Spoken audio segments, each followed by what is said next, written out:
And hello and good morning. I'm David Boles, I think. Oh boy, it's been quite an interesting couple of days trying to figure out what in the world is going on with Windows and the update and the voice and the sound and the clarity and the not clarity. So you think you have everything all worked out, so you're going to make this big jump from Mac to Windows. By the way, this is Boles TV, BOLES.TV. I'm David Boles, here with you almost every day, Monday through Friday, at 9 a.m. Eastern. Yesterday we were not here. I guess through all faults of my own. But there were several reasons we wanted to try to move from a Mac setup to a Windows setup. When our music would play, we would get sort of kind of a ticking sound. We would go tick, tick, tick, tick, which was bothersome. We could not reliably play videos without it stuttering and stammering. The video, not the sound. And we couldn't do a live setup for interviews. So if we wanted to interview somebody via Zoom or Google Meet, it would just lag and look really terrible. And we don't have those problems under Windows. Windows handles stuff happening in a window very well.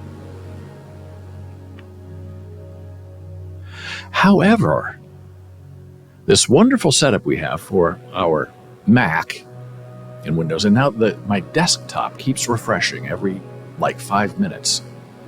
And I think I know how to fix it, but I didn't have time to fix it in the restore, so I hope it's not affecting our live stream.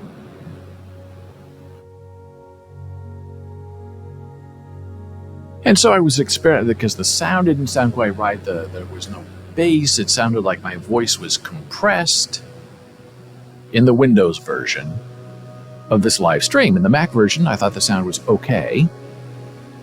So a lot of experimenting, filters, plugins, different hardware I tried, different cables I worked on.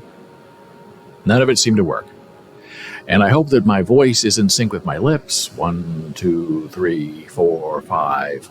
If not, let me know. This is our first test back after a complete and utter disaster. So I'm experimenting, and then the sound is off, and where it used to peak all the way over, then it would just, peak a little bit. There was no sound from the mic. Then it completely lost the microphone. And I would try to reinstall the software and DLLs and all. I remember why I have not been a Windows user for 27 years. Because on a Mac, it just works. You turn on a Mac and the Mac operates. And that's the advantage of having software and hardware built by the same company. They know how to fix things. You can install things on your Apple computer, and you can uninstall things on your Apple computer, and things don't break. So I'm using different cables because there's a little bit of background sound. It's just kind of like a hiss, which I guess has always been there, but not as noticeable on a Mac than it is on Windows. Thank you so much, Dora. Because when I watch myself, I am not in sync. My face is behind my voice. But I fixed that in the software Gremlins, so it does appear to be synced. But when I'm talking to myself, I'm behind. But that's okay, because over here I'm behind, and over here I'm behind, and over here I'm behind. All my monitors are bad. So yesterday, 2 days ago, after I did the show, I said, I've got to figure out this sound problem because it doesn't sound very good. And I used the audio from this live stream to create a Human Being podcast episode about William Hurt's rape of Marlee Matlin. And in what we call post-production, I was able to take the audio from this feed and sort of clean it up a little bit and enhance it, and it didn't sound as bad, but it did sound compressed. There was a filter on there to get rid of background noise. And one thing I've learned is there's no such good thing as a background noise filter when you're live. Now, when it's over, the noise filters are very good. But when you're live, and if you're speaking dramatically and not like a drone, where sometimes you're softer and sometimes you're a little bit louder and sometimes you're shouting, noise suppression filter cannot handle that change in volume and intensity because it clips your voice. A terrible and dysfunctional thing. So after the show 2 days ago, I was trying to figure things out, and we were using Krisp.ai, Krisp.ai. Then you turn it off, you turn it on, and it was kind of the same thing. There was a lot of background hiss. And sometimes it makes me wonder if some companies, not necessarily Krisp.ai, install software on your computer, and when it's activated, oh, it sounds better. And when it's deactivated, it sounds worse than normal.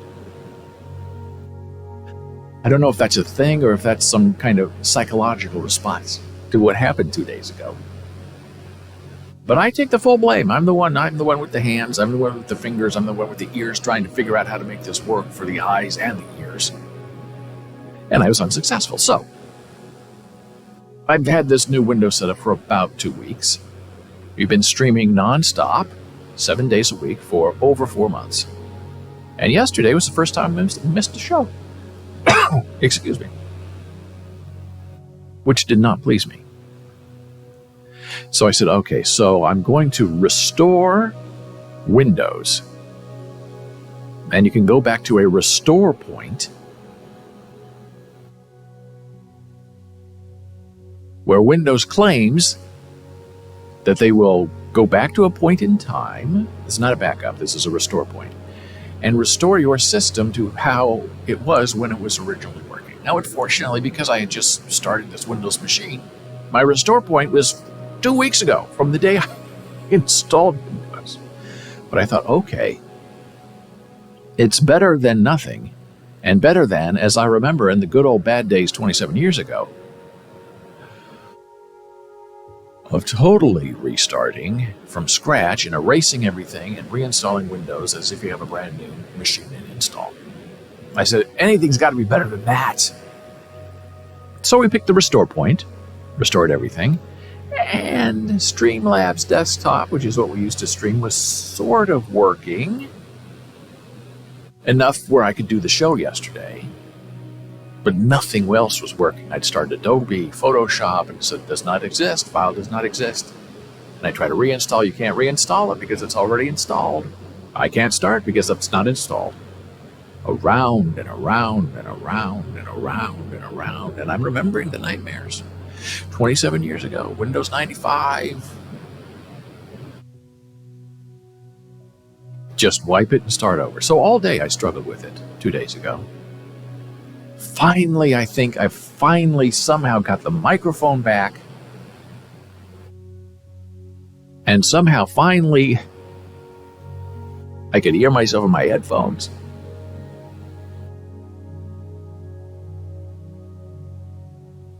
And I said, okay. It's now 2:30 in the morning, and I'm doing the show at 9 in the morning, and I get up at 5. So I have enough where I can just limp through the show and then figure out what to do and how to fix this. Go under the Adobe forum, Streamlabs, Logitech, and just get help on how to reinstall this stuff. So I went to bed, woke up, turned on the computer, nothing was working. And I said, okay, this won't work. It's not possible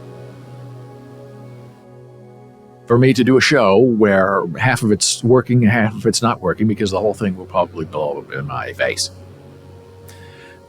So I made the executive decision that I just had to start from zero and wipe everything out and reinstall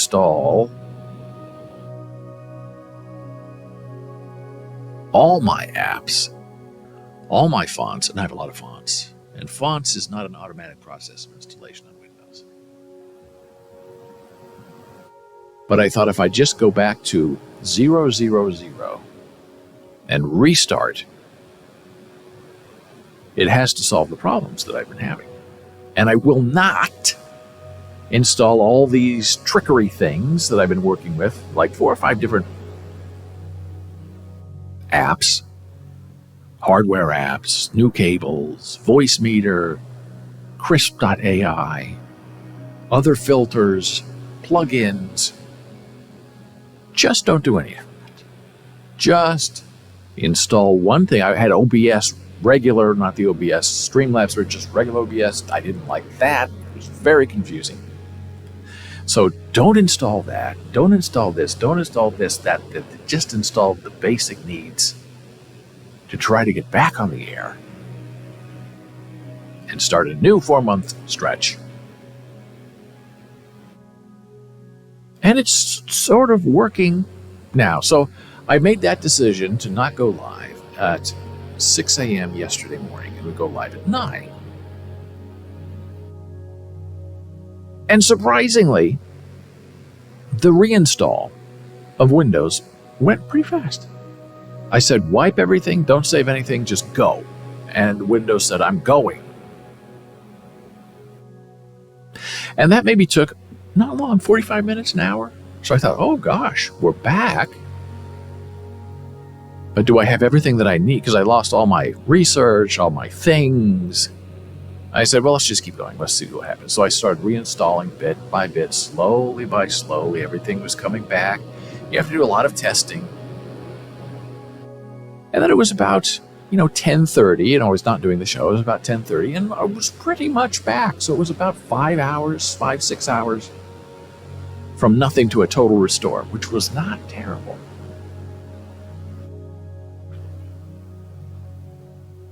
A little bit disappointing, but not terrible.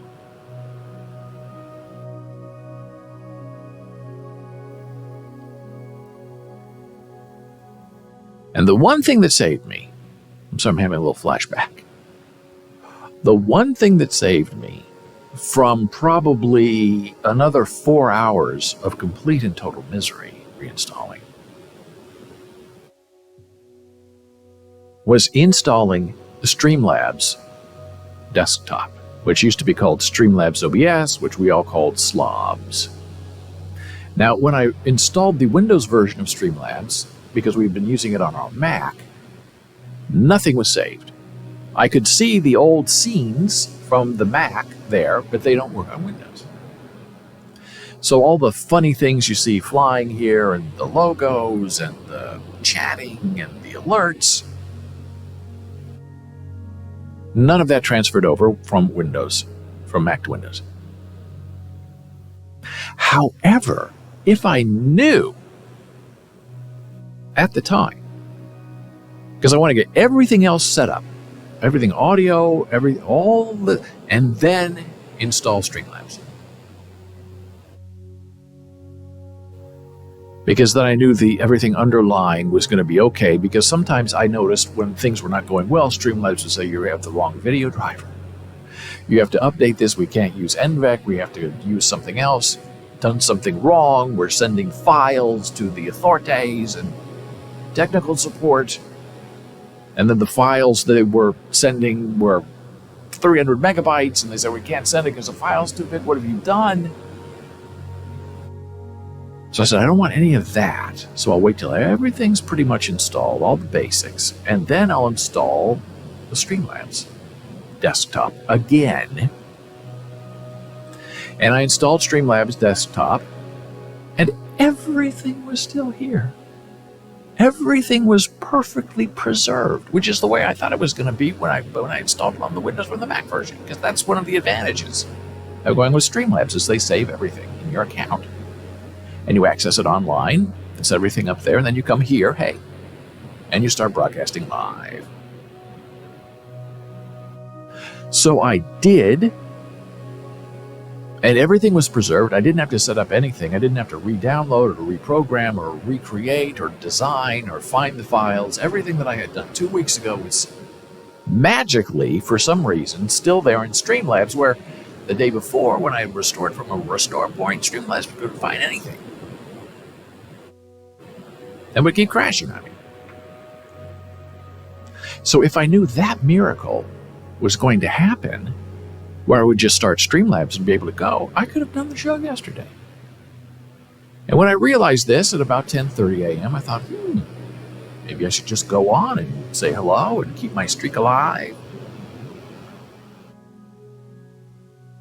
And keep testing and just see how it goes. But I decided not to because I really wanted to do offline video tests to make sure the sync was right, that the audio was okay, that the music wasn't too loud or the music is too loud. I just wanted to make sure it was rock solid, because there's nothing worse than starting a stream and then you're glitching and people are complaining, you're twitching, what's wrong with you? So it's better to try to make sure you're all set up beforehand and then go live. So I spent the rest of the day getting passwords and reinstalling and getting the rest of it all done. And I felt pretty successful. It all seemed to work out all right. I went to the skin doctor and got a great report. He said, "You have the most beautiful skin ever," which makes me laugh. He said, "You must get a lot of compliments." I said, "Well, for 2 years I've been stuck in my room with a mask on, so I'm not really seeing other people." You know what I mean? But I'll take it, because he is taking care of my melanomas and all of the skin cancer that I've had on my face, as you can see here. And then I read over the weekend about melanomas and how they can really spread. They get into your lymph nodes and your liver, and it's a very bad thing. So this blue light therapy that we do once a month, thank you, Dora, great news. I hope you had good news yesterday too. And the blue light therapy, it just wears you out a little bit, because it's this bright blue light that's sunlight glowing on your face for about 8 minutes. And it's sort of, you can see my face is a little bit red. It sort of burns you a little bit. That's, I guess, the idea.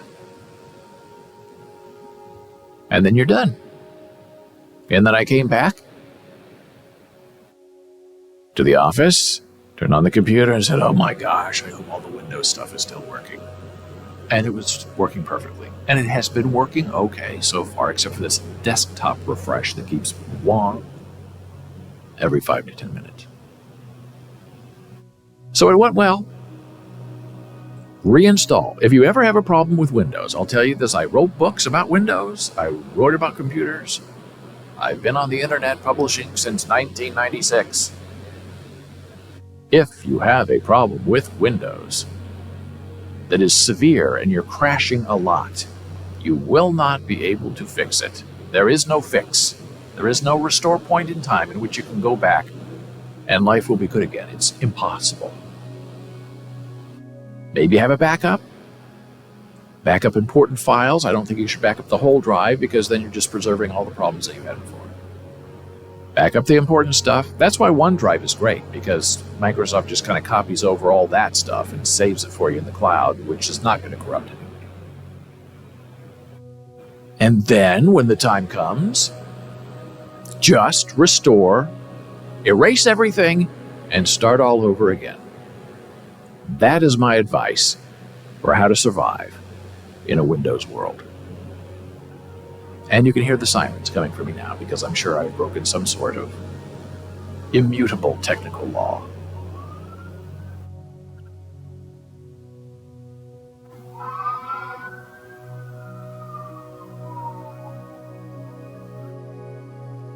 So it's almost time for a tiny break.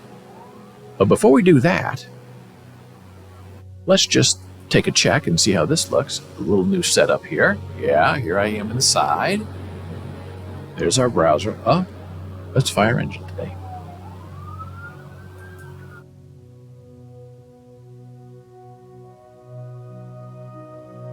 Now, if I had my noise suppressor on, you probably wouldn't hear any of that, but you also wouldn't hear me either, so curse one and take another. Ethereum is up 28. Last time I was here 2 days ago was 2,500.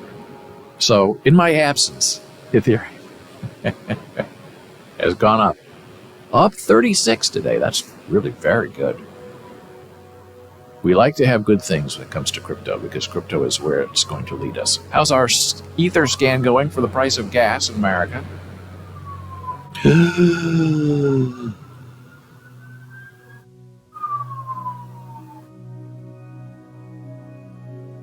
Now, when I set up this live stream an hour ago, gas was $17.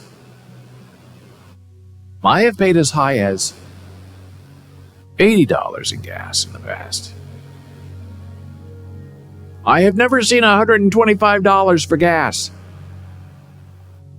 Oh my golly. Oh.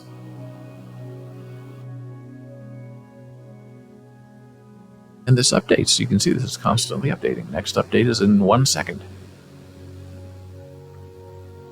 Now that is really bad. And here's the reason gas prices like that are terrible for the NFT world.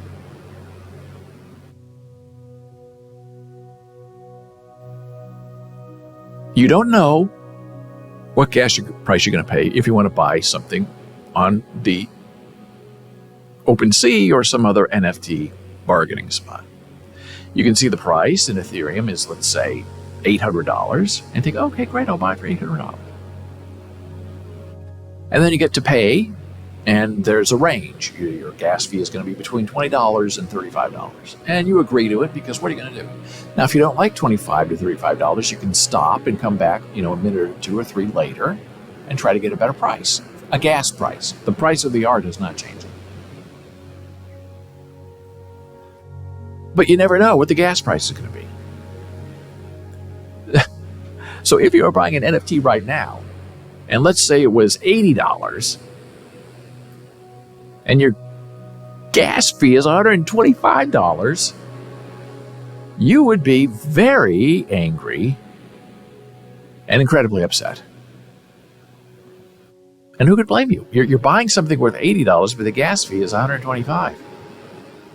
Now, I guess there's Ethereum 2, or whatever they're calling a second version coming up soon, where the gas prices will be pennies. But right now, it's not pennies. It's $125. Now, I tell you, there's one thing that Sabet does, and he's a wonderful NFT artist. He advises a lot of other NFT artists, too, is when he has a private sale, not on OpenSea, but on his website, where he gets all of the money and doesn't have to split any of it with OpenSea or any other third party. He gives his followers, purchasers, a very fair opening price for a period of time, like a day, 2 days. And that's when you should buy, is get on a white list somewhere and then buy right away, not on the secondary market. So Sabet gives you a good price, and this is where he shines. Very smart man. He pays the gas. Now that's genius, because that is the number one barrier for people buying NFTs, is they don't know at the time of purchase how much they have to pay for gas. It could be $8. It could be $125. It's unpredictable. You don't know. It's something you can't control. So Sabet wipes that part of it out. He says, don't worry about the gas. I'll pay the gas fee. You go to my site, you buy from me. Minting is the term. You mint this piece of artwork from my website, and the price you see is the price you pay, period. No tax, meaning gas. No gas. I'll eat it. It could be $8, it could be $125, but I, Sabet, will eat that gas. And that is how he gets wonderful, dedicated, loyal followers who are interested in his art, because he makes the path to ownership less restrictive, more inclusive, and you don't have to worry about if you're getting cheated or not on the payment structure. You pay what you pay, you go home happy. And isn't that what we all want out of life? And on that lovely note, we're going to take our very first blood pressure break of the day. We will return momentarily.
Oh, and we're back. Now, am I glitching? I look very slow and I look very glitchy. Let me look at myself on the television. Oh, that's not good. Oh, we are. We're losing frames somehow. Oh, that's interesting. Our frames per second is very bad. 26% over the last 2 minutes skipping frames. I don't know what that means, but that doesn't sound good to me.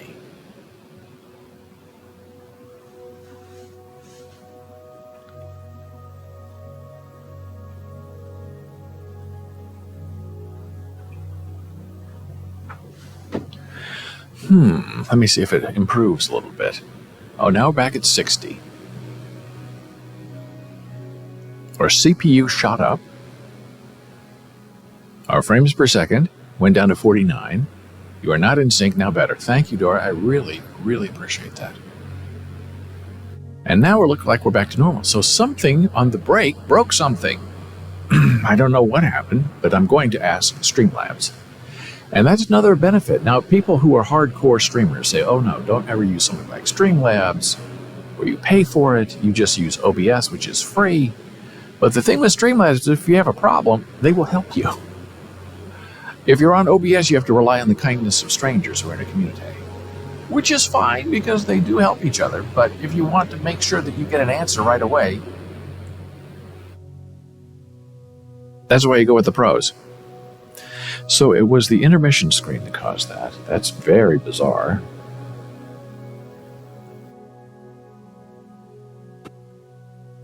So many things to talk about. St. Patrick's Day, have some photos of the beautiful Jan Marie coming up. And a terrible story of a friend of ours that you know because I've talked about her here before, who had her Ethereum stolen. But first, I'm going to share with you a brief story of another friend of mine. 5 years ago, when Bitcoin was just starting, and it was about $1,000 for one Bitcoin. Now it's $40,000 for one Bitcoin. You had to make sure that your hardware wallet was secure, and you always wanted a hardware wallet compared to a software wallet because it was more secure, and you had to have the wallet in hand in order to process payments. Now it's much easier. You can do it all on your phone, which is a bad thing, but it's not a bad thing. And my friend had a lot of Bitcoin in his hardware wallet. Well, he wanted to get his money out of his wallet so he could have cash money in US dollars, and he couldn't figure out how to do it. But in the Ledger Live app on his computer, he started it and said, oh, now look at this. You can cash out.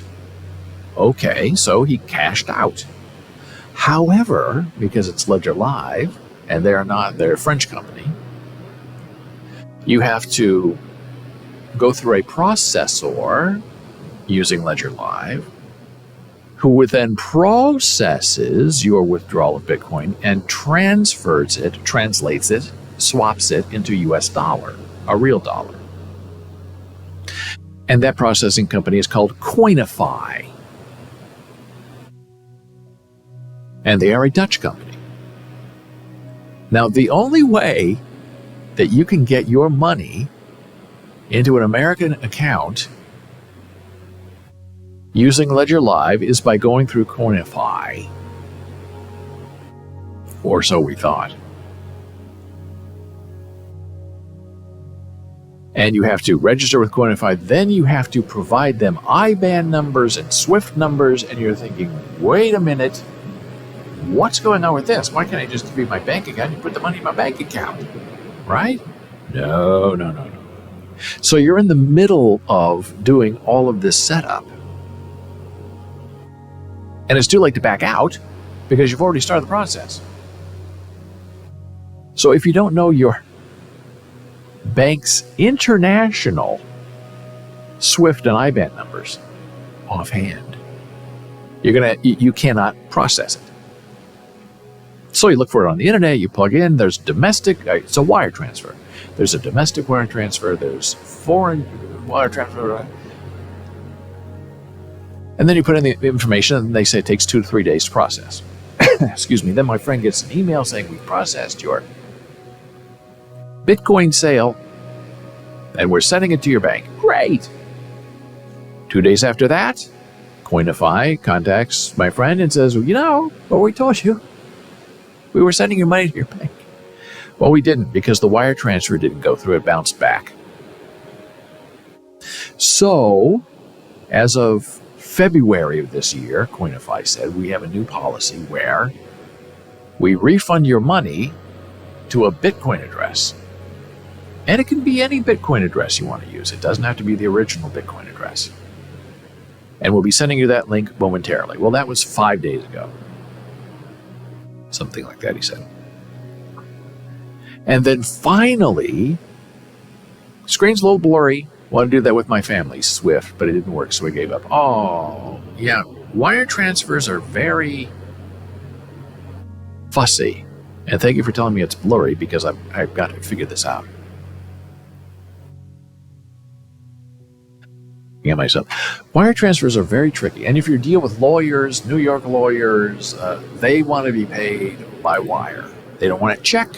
They don't want to deal with cash. They want wires. And it usually costs you about $25 to send a wire transfer. And you better make sure you have it all right. And then if you want to get money back from them, they're not cutting you a check and they're not giving you cash. They're going to wire transfer it back to you. Now, if it's an American bank with an American customer, it's easier. But Coinify is, I believe, a Dutch company, and they have to do an international wire transfer. And if one little thing is wrong, it gets destroyed. And you're dealing with Bitcoin, so it's very easy that if it doesn't work,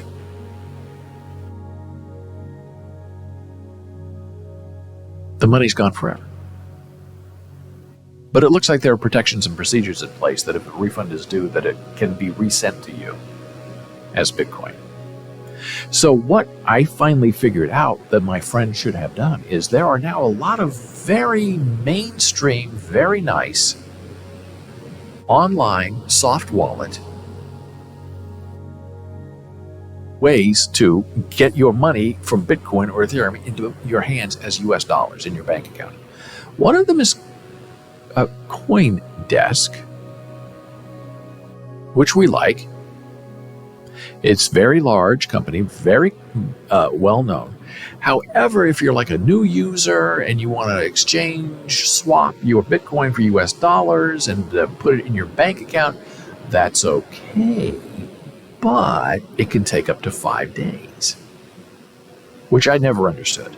But I don't believe Coinbase is an American institution either, so they're not really bound by those virtues. However, if you have Cash App, and if you haven't looked at it lately, it's from Square, I believe, which is what we use to process all of our Boles book stuff. It's a very lively form of doing financial business. You can now, in your Cash App, you can direct deposit. It's like a bank account. Direct deposit, withdraw. It's connected to your bank account through your debit card. So the exchange of money, putting money in, taking money out is instantaneous. And you can now buy Bitcoin in your Cash App. And it's instantaneous. You have money in your account from your paycheck or deposit, and you can buy Bitcoin. And it goes the other way. So if you have an established relationship with Square and everything's confirmed and all your bank accounts are there, you can cash out your Bitcoin. What you do is you sell the Bitcoin in Cash App, and it gets sold back into your Cash App cash account. So basically, you're selling the Bitcoin to yourself, which then becomes real US dollars, which you can then instantly transfer into your bank account. So instead of waiting these week to 10 days that my friend had to go through Coinify, if he had instead used Ledger Live to send all of his Bitcoin or whatever to his Cash App Bitcoin wallet, which is a different number, it would arrive almost instantaneously in his Cash App. be available as Bitcoin, which you can then swap for dollars. And he could have had all of this done, theoretically, within 5 minutes. Sold all of his Bitcoin, had cash in his bank account in 5 minutes, instead of 5 to 7 days using Coinify, which didn't work anyway. So once we figured that out, we had Coinify send the refund to his Bitcoin account on Cash App, and it worked. It's fabulous, magical. So, things have changed over the last 5 years. I don't think a year ago the Cash App was doing Bitcoin, but now it is. They're not doing Ethereum yet, or Dogecoin or Litecoin or any of those yet, but Bitcoin is a very, very, very good start. I believe you can also buy stocks in Cash App now, like buy $10 of Apple if you want to, and it's in your account. Amazing stuff. So this is what I planned to show you yesterday when I woke up. This was what I saw. And it's a terrible photograph, but it was taken at 5 o'clock in the morning. And this is that red moon. And I had to, it was far away because it's the moon, so I zoomed in as best I could. There's no light. It was completely dark outside. And as you can see, I moved, just a little twitch. So the moon moved from one point to another, and so did all the other lights. But the effect is very interesting. So that was a big loss yesterday. I couldn't show you that right away. But I can show it to you now, so I feel better. Here's something else I discovered yesterday after visiting the skin doctor.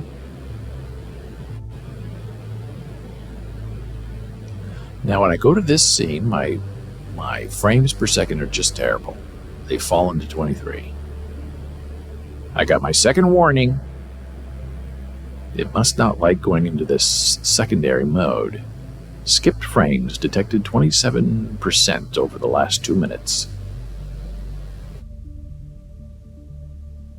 Yeah, Dora, thank you. I think moonshots are wonderful.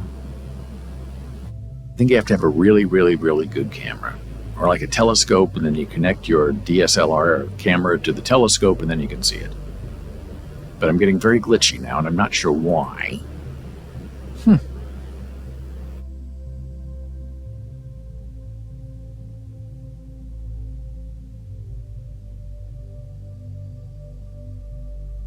Whoops.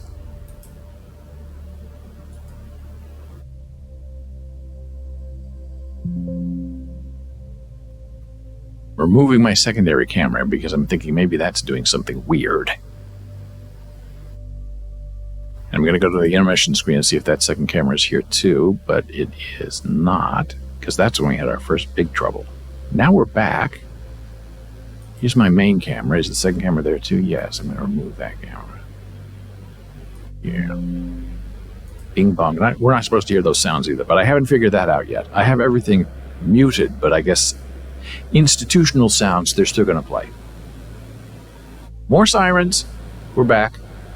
No noise filtering. We're hearing it all.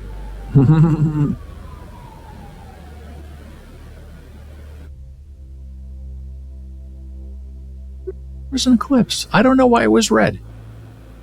I was hoping to figure all of this out yesterday, but then, as you know, everything burned and I just gave up. I need to find out, though, because it was this morning, it was not red, but it was dark, scary red in the sky. So after my skin doctor appointment, I went over, because over the weekend we wanted to order our favorite Impossible Burger from Burger IM.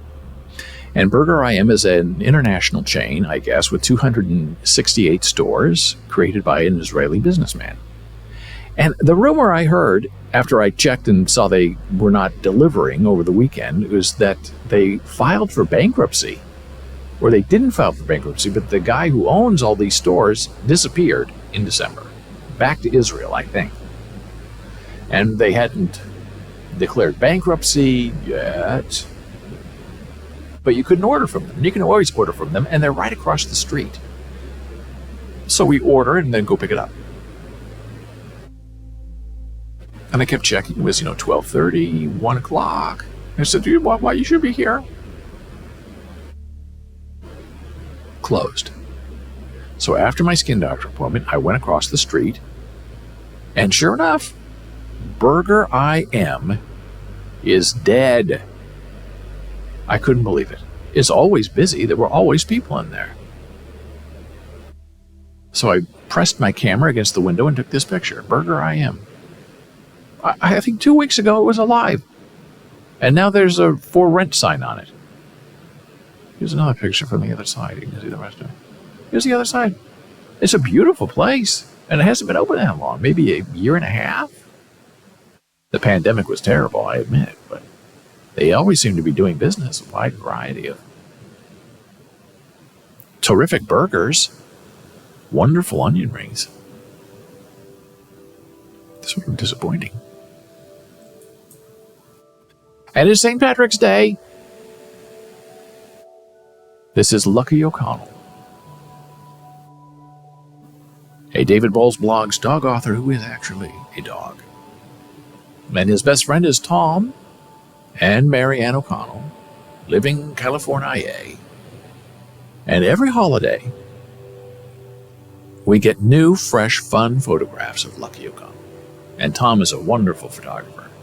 He was a finance guy for many years, very successful. He's the most wonderful, loving, kind guy you'll ever meet in your life.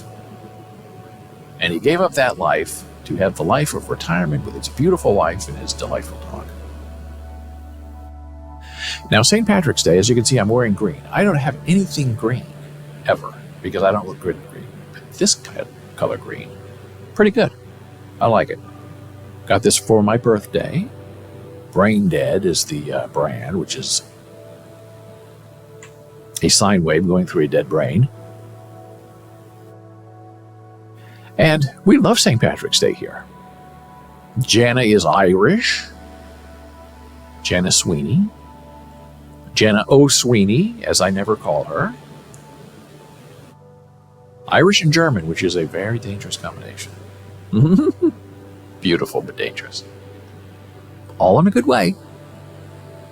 And in 2009, as we are reminded every year, we lost our cat Jack on St. Patrick's Day. So that sort of tainted the celebration that we had always loved with great sorrow and sadness. And he had been sick for about 3, 4 weeks, 5 weeks, 6 weeks before his day came. And he had been at the hospital. Then I got a call from the vet saying, look, we have a cardiologist specialist who happens to be here, and he checked out Jack. And he has fluid around his heart, and he's not beating. He is suffering. And he said, what do you want to do? And I said, I don't know. I said, well, what is the procedure? He said, well, the cardiologist will stick the needle around the pericardial sac and suck out all the fluid.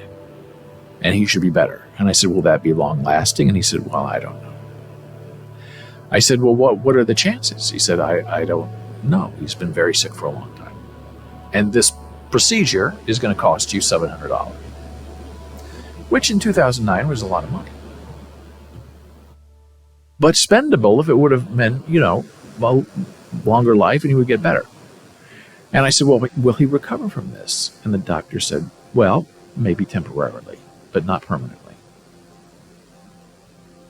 And I said, well, what kind of quality of life will he have? And he said, well, not much.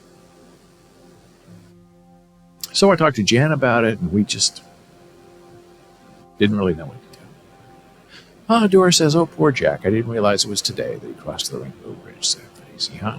The Rainbow Bridge on St. Patrick's Day, right? It's a pot of gold or it's a grave. Take your pick. And for the first time, she kind of realized that this was something he was never going to recover from, and that this was the end. So she said, it's time.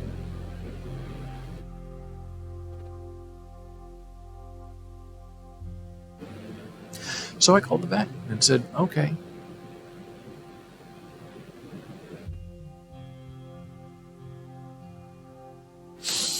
If he's suffering, he's had enough. And the vet said that's the right decision.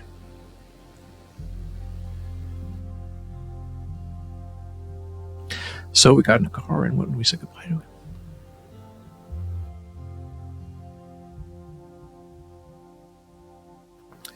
And then we're going to take a very brief blood pressure break. Be back in a moment.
And we are back from break. I'm David Boles. This is Boles.tv.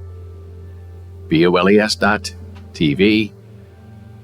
Monday through Friday, 9 a.m. Eastern. Looks like we're tearing a little bit of stuttering. I will ask Streamlabs what is going on and if we can get this figured out. Okay, so we're back. Sort of. And Jana says, don't forget to share White Friday when it snowed the next day. And then Doris says, you are making me cry. It doesn't take much for me to shed tears. Yeah, now Jana's going to make me talk about the snow. And artist Dora also says, hi, Jana. How are you? Happy St. Patrick's Day. And the reason I read the comments is because if you are watching with closed captions, you cannot see the comments and the captions at the same time. So if you want to comment, you have to turn off the captions, then you have to type what you want to say in chat, read chat, and then turn the captions back on. So if Jana is still here, if she's still with us, she will be able to know what's going on with our lovely friend Dora. So yeah, it was the next day or 2 days later after Jack died that it snowed in March. Very bizarre. And it was like, he was a black and white cat. So we were in very dark times, and it was like getting little snowflake kisses from him. There's Jana Marie. Hello, Dora. Happy Irish Day to you. Beautiful. Now, I didn't tell that story right, so Jana can remind us or tell it better than I did.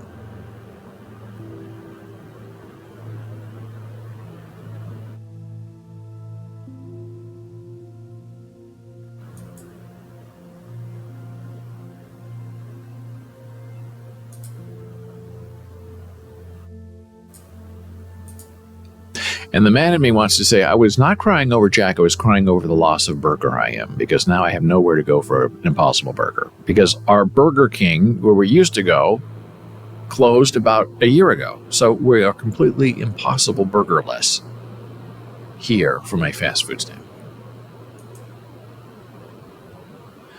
But it is sad about Jack, because he was so much fun. That's the thing you miss most about it. It was so much fun.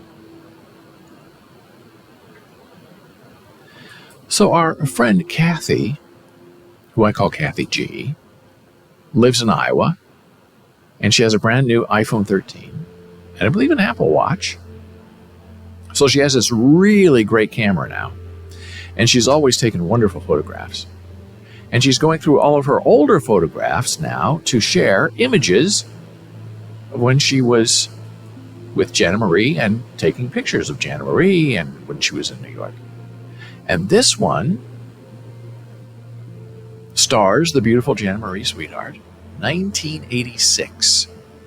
So this is 1 year before her life changed and got ruined by meeting a mysterious stranger who took her away from everything. And she's posing with a beautiful cat. Here's Jana Marie.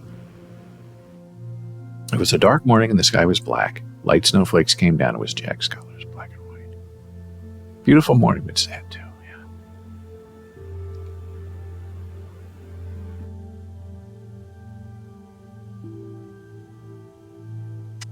So this is Jana in 1986 with a different kind of cat, and I don't know what's written on her shirt, but it looks very interesting. And I don't think I've ever seen her wear that color shirt ever in 33 years of delightful marriage.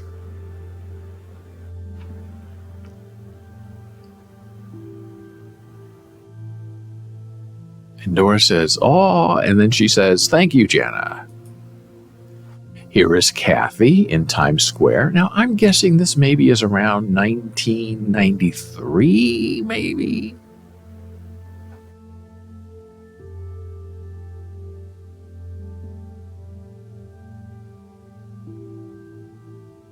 This is our old building that was sort of run and managed by Jana Marie. When we're losing frames again, very interesting. We're down to 21 frames per second, which is very bad. It was in the 80s. That's the color at the time. Yeah, it's a beautiful color. It's sort of a greenish yellow. Very nice.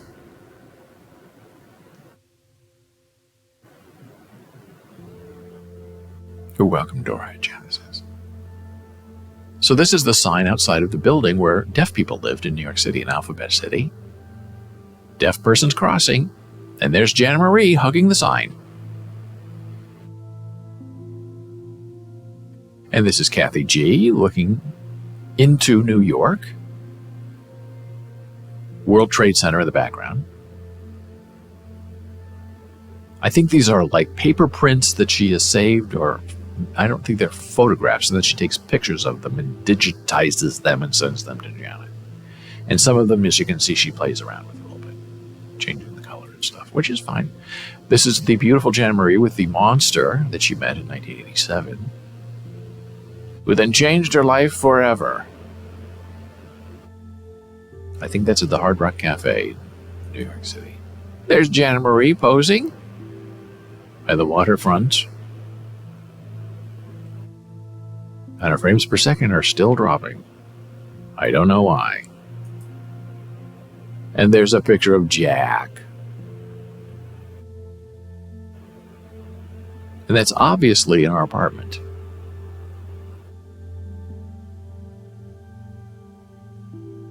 But I do not remember that chair.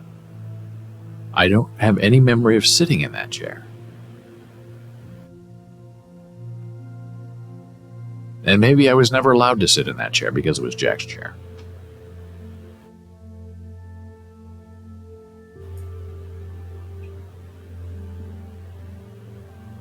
And here is the lovely Jana with the World Trade Center behind her. Kathy G in front of a boat.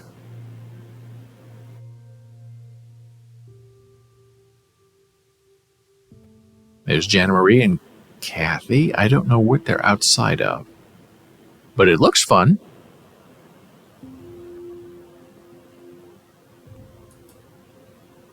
There's Kathy G outside of what looks like Jack. Looked like a flurry ball of love. Yeah, he was. Beautiful long hair and a little teeny tiny body.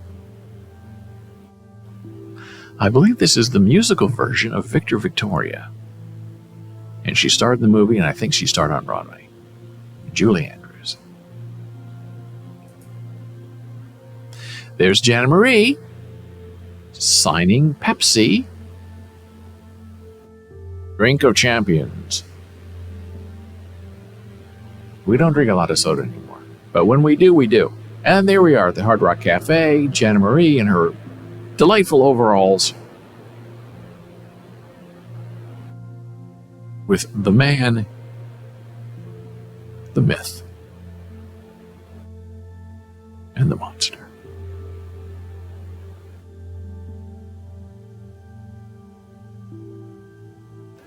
Bluffs woman, Council Bluffs, Iowa, enjoys debut as actress. And there's Jana Marie, big story, big article on her. What was the play? Children of a Lesser God. Oh, Doris says, great photos and great memories.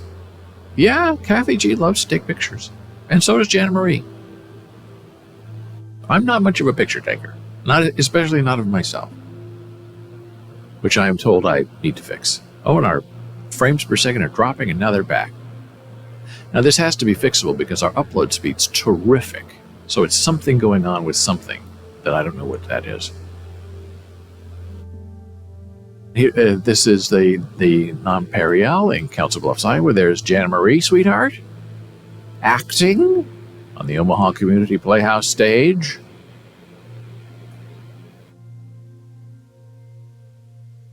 There's a little bit of controversy in this show. Editor's note. The interview with Jana Sweeney was done with the help of a deaf interpreter. I don't know what that means. Who was the deaf interpreter?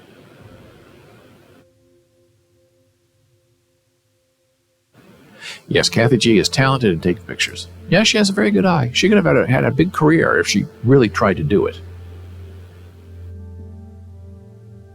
So Children of a Lesser God is a story about a hearing teacher with deaf students, and he falls in love with one of them. And one of the actors in the play was named Kevin, and he was I guess sort of a youth minister for a deaf church in Council Bluffs, in Omaha. And the guy who was running it said, Kevin, what you're doing is sinful, so you have to quit the play because you are dancing and you are talking about sexual things, and it's not appropriate for your job as a minister. And Kevin said, okay, I quit. Left the show, which is a terrible, disastrous thing to do to a community playhouse. And there was a young actor at the University of Nebraska-Lincoln who came in and took over the role on a last-second emergency basis and did a wonderful job.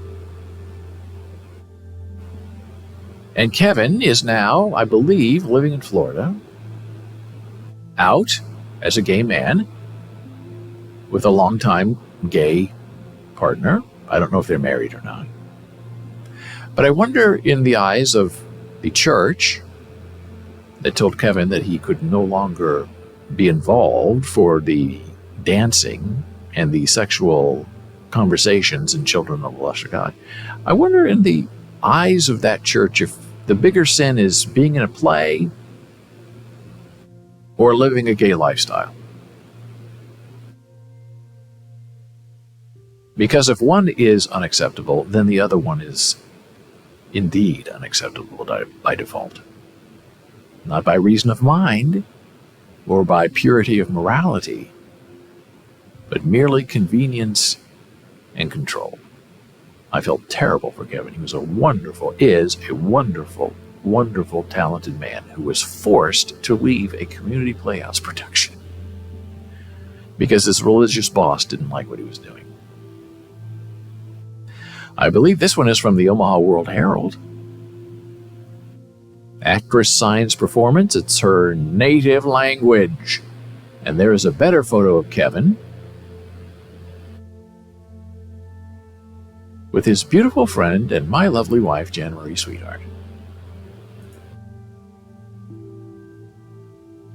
And this was big news. This was a big, important, interesting show. It was empowering of deaf people, and Kevin knew sign language. He was the, I believe, minister for the deaf community at a deaf church.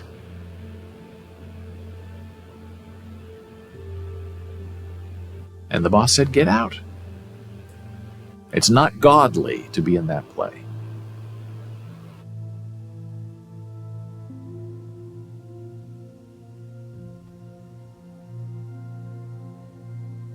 And as theater people do, they dealt with it. They said, okay, we don't agree with this. We think it's ridiculous.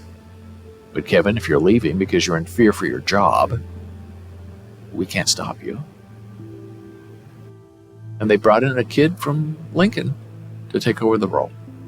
And he did a fine job. His name was Jay. Now I'm going to share a very, very disturbing story with you. You remember our friend, Ishita Banerjee. Now, she is Soul Curry Art, and we have looked at a lot of her artwork in the past. I'll show some of it to you in a moment. Very talented. She's super responsive on Twitter. And yesterday, she shared a story of how she was ripped off. Oh, Janice says, yes, he was a preacher in our deaf church, a great minister, a great person. A great person who was treated very unfairly. Because I guess being in a play isn't the word of God. I don't know. It's ridiculous. But that's the reality. That's Midwest morality for you.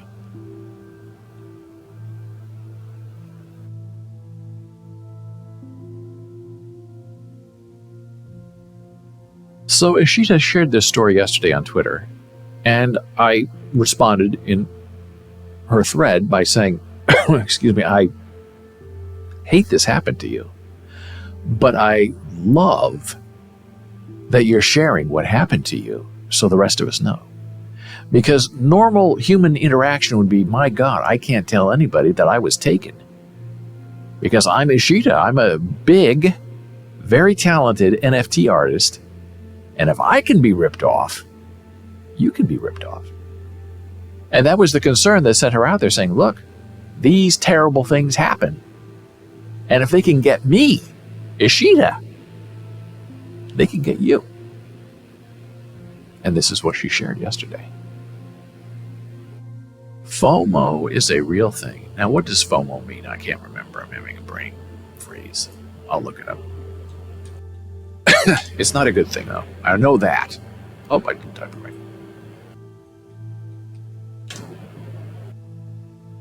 Fear of missing out. Fear of not being included in something such as an interesting or enjoyable activity that others are experiencing. If anyone in history should have died from FOMO, it would be Emily Dickinson, an agoraphobe who virtually never left her house. Okay, that's funny.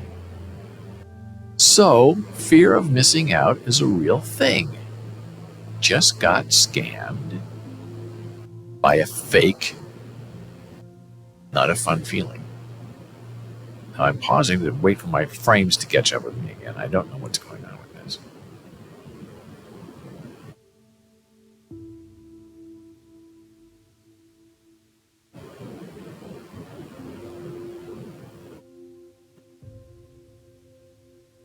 Okay, frames back.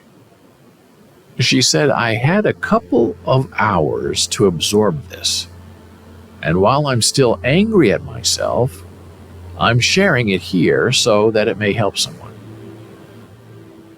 I was hosting a Twitter Spaces this morning. That's where you can go and everybody gets on an audio chat and you have a little meeting. They're fun. I should do one sometime. I was hosting a Twitter Spaces this morning and got a DM on Discord. Discord is like a chat server where a lot of these artists have their conversations with their users. Oh, and we're dropping frames again. I don't know why.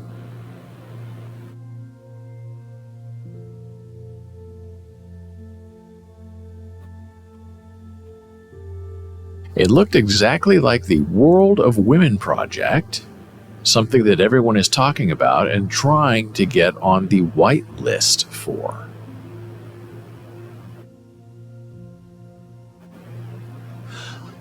And this is during her spaces where she's doing all this. I clicked on, and these scammers probably knew she was doing a space, and that's why they sent it to her.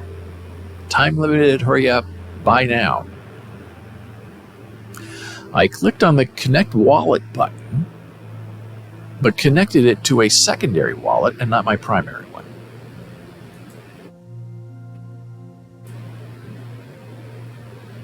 Okay, well, that's a good thing. That's why you have several wallets. You have your main wallet, which has all your money and all your assets, and then you have secondary wallets where, you might do a quick little purchase or a little something so it's not full of artwork or money.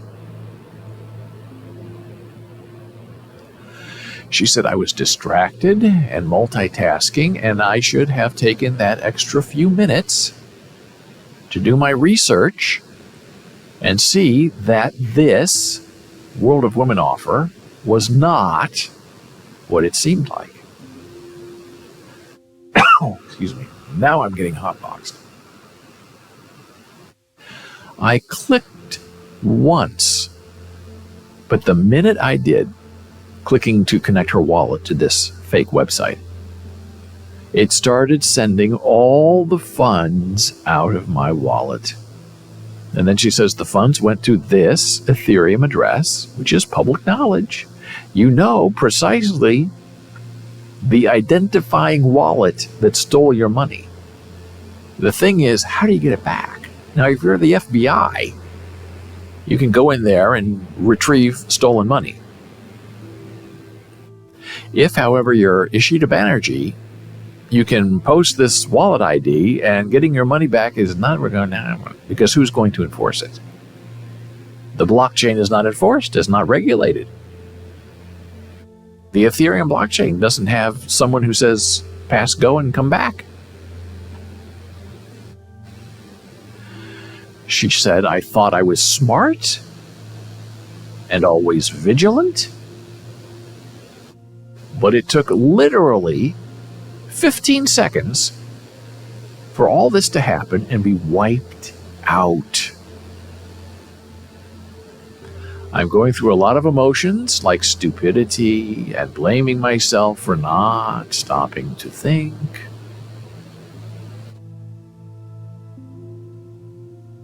I had stopped to think and research. I'd have seen it had a .design website address. The WOW, Women of Wonder main collection is only available on the secondary market, like OpenSea. And the right way would have been to go through the official links via the official Discord channel. And she has an official Discord channel, and so does Sabat and all these other high, top-tier artists, because that's a secure place where they can go and speak to everyone. You don't have to have a Twitch account or a Facebook account. You just sign into Discord.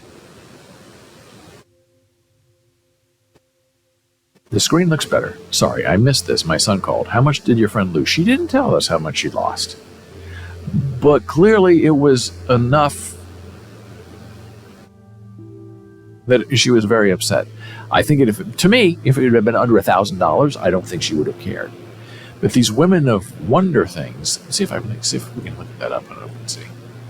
World of Women. Let me see if I can put it.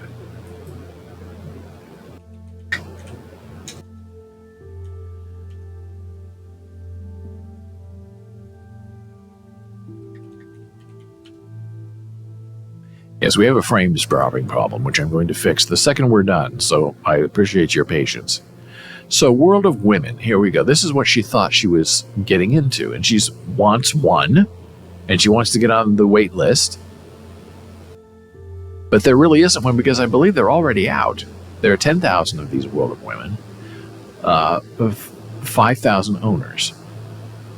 And we talked about this last week. So this one, which is about 6 Ethereum, is $15,000. So to me, that means that particular wallet of hers, that secondary wallet of hers, probably had $20,000 to $30,000. And see, the thing is, if they know her address, and her address is public because that's how she does business, these scammer people can look up her address on the Ethereum network and see how much she's been exchanging and buying, and they can get a guess of how much is left in the wallet. So if you click on Buy Now, here are the available, and the prices are 8, 9 Ethereum. 9 times 3, $27,000. She had to have at least $30,000 in her account because she was trying to buy one. So we know, because it's a World of Women, that she lost a lot of money.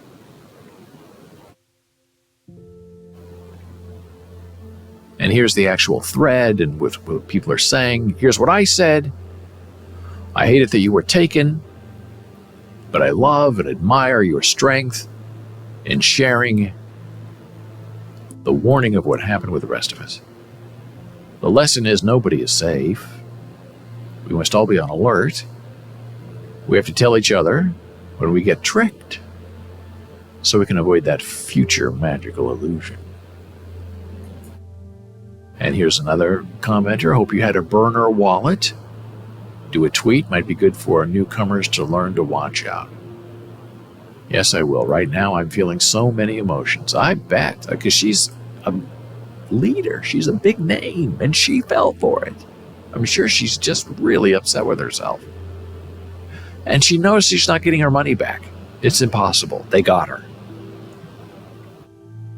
Right now, I'm feeling so many emotions. I did use a different wallet, so thankfully it was not my main one, but it had considerable funds in it which were drained. At least 30 grand.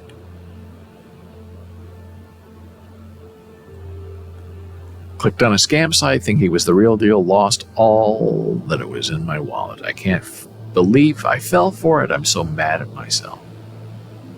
You know the feeling, Ashita? And it's actually to experience this. It's a mixture of so many emotions, from feeling sad, foolish, anger, regret, but mostly sad. We are here in spirit and hope you sharing will help others. Everything you said, feeling all of it at once.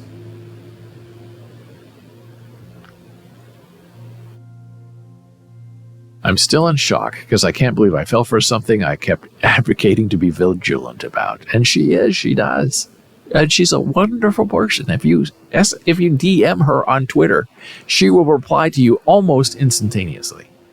And she doesn't just brush you off. She doesn't give you a little, love sign acknowledging that she received your message. She will have a conversation with you. And she's a busy person.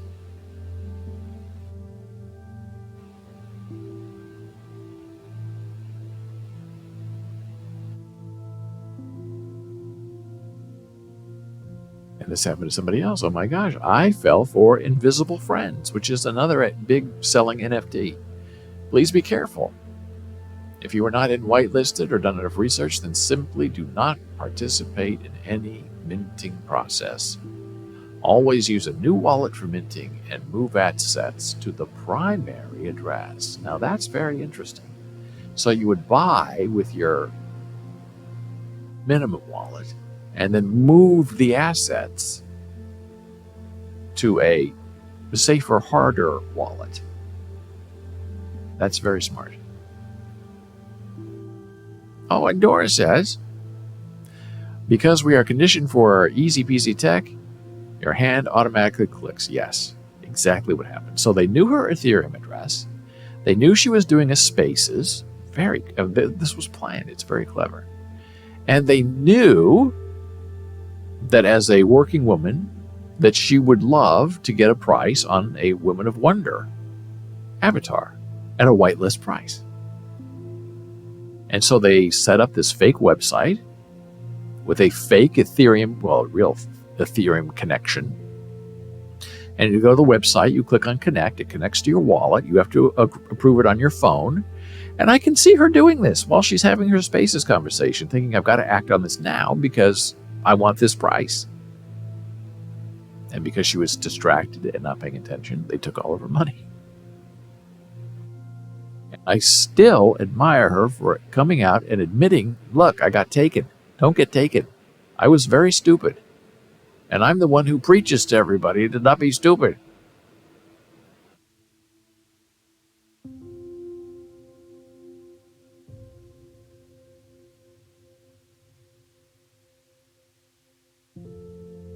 Oh, it happened to me as well. It still bothers me, sending love and thoughts your way. Heartbroken and so sad. Oh. And I'm sure she's really upset about the money. But I'm sure she's even more upset that she thought she was getting a Woman of Wonder avatar. I agree regarding admitting the loss. Yeah, it's very important.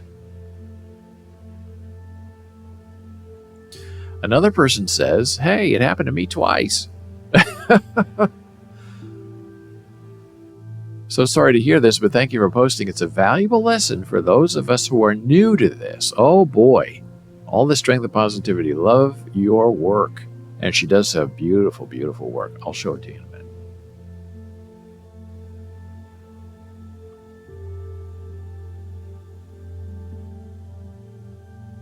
Do ever join a Discord server? Like for an NFT artist, you have to be very careful. They say turn off direct messages on Discord because you're going to get a lot of official looking emails, like official Subet account saying, hey, click on this link and you'll get a special deal on my latest NFT.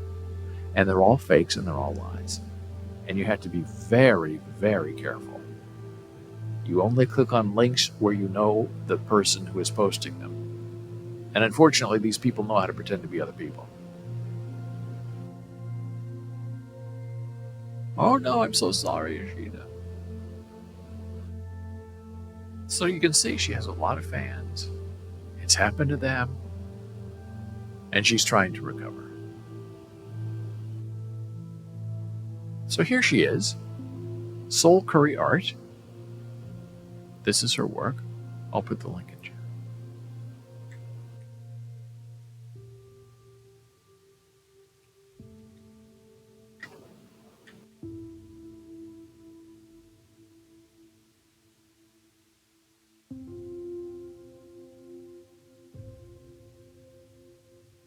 And this is her artwork. Jana has described this. She's talked about this on her live stream. We like her artwork so much. It's very cubist, very interesting. I have a piece that she did with Gay Weiss, who is another cubist. I'll show that to you. Oh, this is it right here.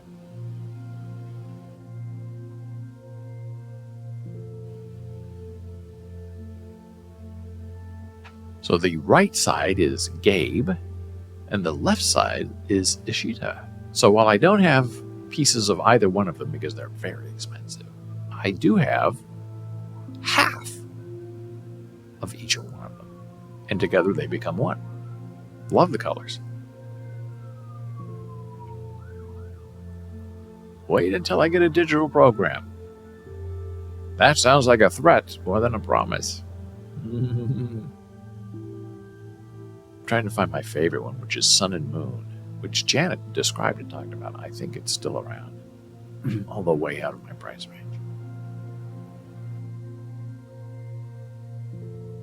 This is it.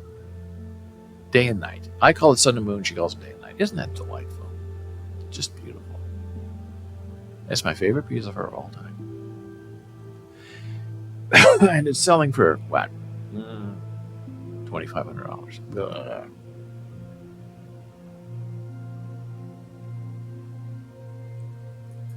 And so she is also, Ishita, created, and this was the big news this week that she was supposed to be talking about, and now she's talking about getting ripped off. But this is her big news, is that she has her own website. And you can buy directly from her, and you see that connect button in the upper right. You click on that, and we're losing frames again, but that's okay. You click on that. No, not a threat, but I'm itching to get into digital art again, not necessarily NFTs. I think it's wonderful. I agree. And I say, why not an NFT? You can mint it for free on OpenSea. So it costs you nothing.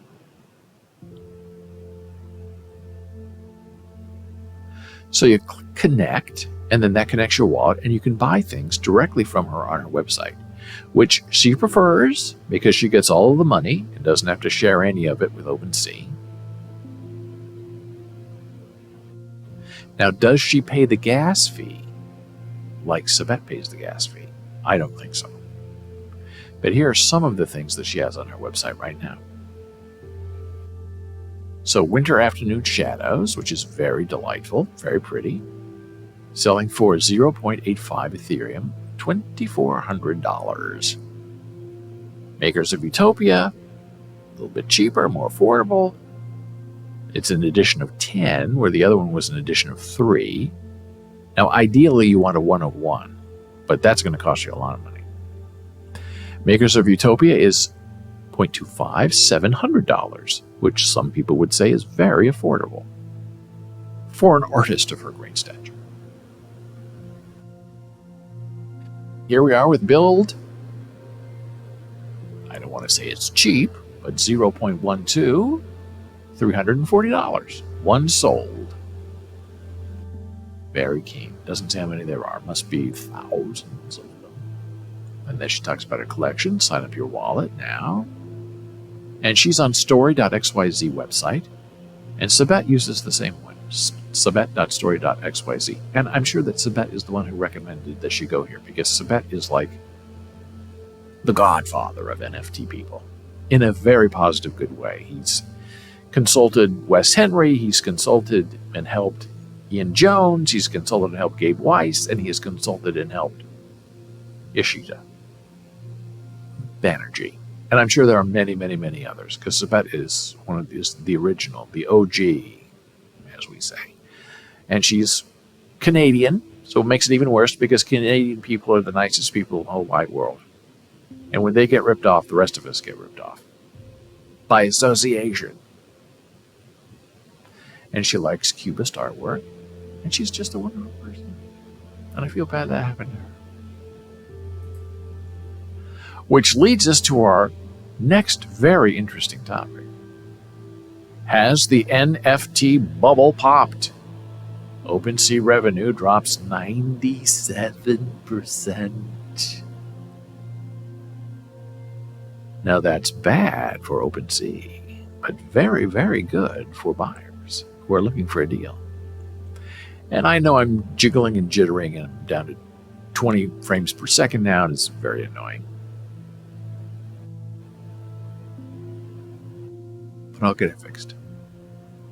Non-fungible tokens, or NFTs, have blasted into the mainstream as digital artwork on the blockchain has sold for millions and millions of dollars around the world. While NFTs have nearly caught up with the physical painting sales over the last 2 years, many people are still skeptical about the new technology, citing environmental concerns with the minting process and all the electricity that it uses. Negative sentiment seems to be spreading in the markets as fears of inflation and the Russia-Ukraine crisis have sent prices lower, in line with the wider global markets.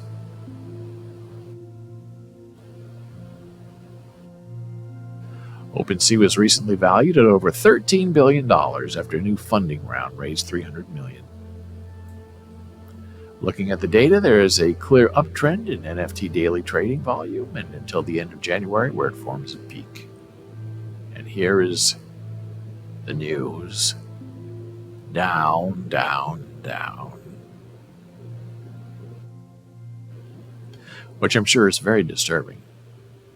OpenSea monthly fee revenue in March, down 97%. In February, it was January, it's sky high. And in 2 months, it's checked out. Why? People going back to work, people are bored, people not creating things anymore. I don't know. The NFT markets are not unique in their descent from recent highs. Uncertainty due to inflation and the Ukraine crisis has impacted markets globally. So there you go, with some insight about what's really happening. And it's sort of scary. However, Facebook's metaverse will support NFTs. Now, this is from last October, but somehow it made it into my feed. And I thought, well, that's kind of interesting. Are NFTs dying, or are NFTs coming back? Facebook said the company's metaverse will support non-fungible tokens and a possible boost to the Ethereum protocol, where the digital collectibles format has thrived.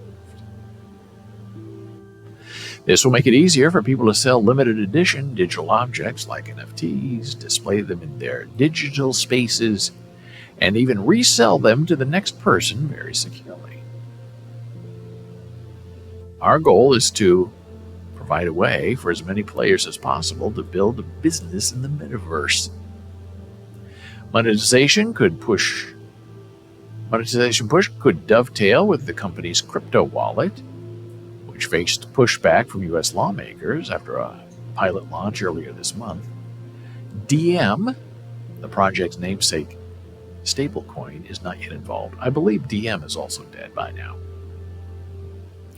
After teasing its NFT lineup tie-up, Facebook changed its name to Meta, further hinting at the company's commitment to building out its version of the metaverse. So I guess that's what you're going to do. You're going to go into the metaverse. This is why it hit, because they're making changes, I guess. So you go into the metaverse, and I guess you build a house and invite your friends, and you are able to somehow display or put on a virtual wall your NFT art. Interesting. It sounds very delightful and doable. So that's what's coming for us in the metaverse. Unless, of course, NFTs plummet and die and have nowhere to go. Well, now we're back on our main screen, and it doesn't look like we're losing any frames per second, but I've got to get this figured out because it's not a good thing. But it's good to be back. I think we're back, I say 90%. Give me another 2 weeks, we're going to be more than 100%, even though that's impossible. If you have any questions for me, you can find me, David, at Boles.tv. If you have a question for the lovely Jana Marie, she is Jana at Boles.tv. And tomorrow, she's giving a hardcore ASL lesson right here as part of this program.